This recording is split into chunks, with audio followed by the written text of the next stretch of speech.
Hello everyone, I am Dr. Sanchita Biswas, Senior Consultant at Greater Noida Kailash Hospital, Obstetrics and Gynecological Department.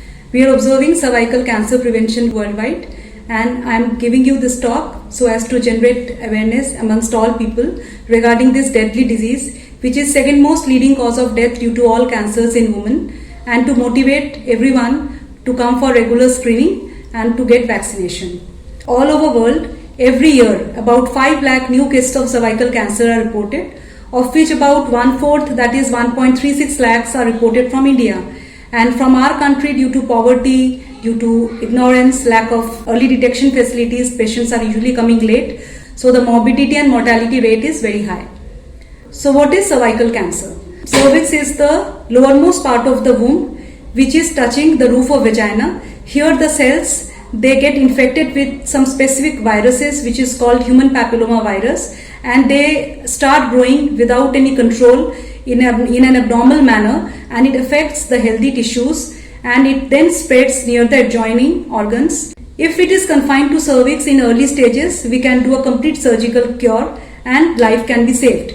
But as the disease progresses and it affects the nearby and distant organs, we are left with radiotherapy and chemotherapy modalities of treatment, and in these cases morbidity and mortality is significant. So coming to the infection, what is human papilloma virus? Human papilloma virus is a form of viral infection. Type 16 and 18 are causing carcinoma. Generally it is seen that all women in their reproductive age group, they have this HPV infection at some point of time. Our immune system will flush it out, but in those who have a poor immunity, those who are on immunosuppressants, for those who are smokers, those who are malnourished, in these conditions the HPV virus, they will grow and they will lead to development of carcinoma cervix. So what are the symptoms of cervical carcinoma? Initially there may not be any symptom at all, but as disease advances, patient they come with some menstrual irregularity. It can be in the form of abnormal bleeding or specially bleeding after intercourse. The reason for post-coital bleeding is due to the friction which occurs as the weakened cells get rubbed during intercourse. It sheds off, causing bleeding. So when a woman is coming to us with a history of post-sex bleeding, it should be taken very seriously.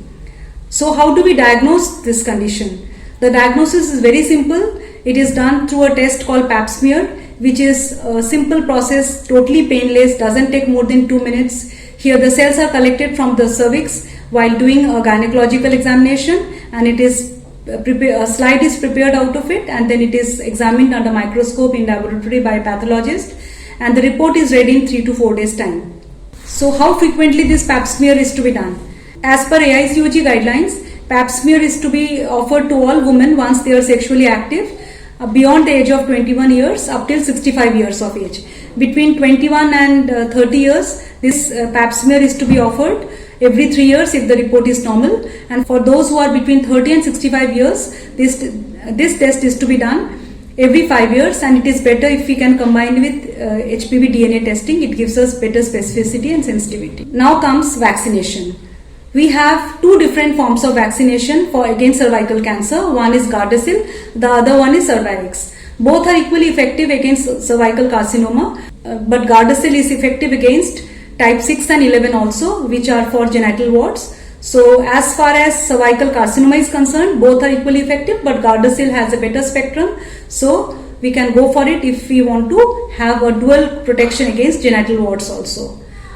So what is the dosage schedule? As per the CDC guidelines, between 9 and 14 there are two dosage recommendation. One is at 0 dosage, the other one at 6 months. It can be given up till 1 year also. And for those who are between 15 and 45 years, there are 3 dosage regime: 0, 1 to 2 months, and then at 6 months.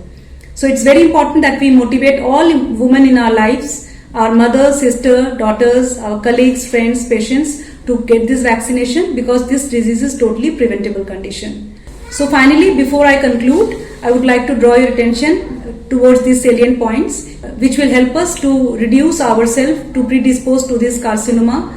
That is, we should motivate all adolescent girl to delay sex. This is very important because the cervical mucosa of young girl is fragile and it tends to give way during intercourse and predispose them to several STDs and human papillomavirus infection. Secondly, know your partner. Do not have multiple sexual partners. Avoid having sex with someone who can have multiple sexual partners. Third is quit smoking if you are a smoker. Fourth is have nutritious diet. Improve your immunity through good diet and exercise. And go for regular screening. Motivate everyone around you, all women, to go for screening checks and get vaccinated, because this is a preventable disease, and if we can diagnose early, we can treat early, and we can save many lives. So let us all join hands together and pledge to fight this carcinoma so that no more lives are lost, and because it is a totally preventable carcinoma and we can cure it if we can diagnose early. Many thanks. Subscribe now and press the bell icon. Never miss an update.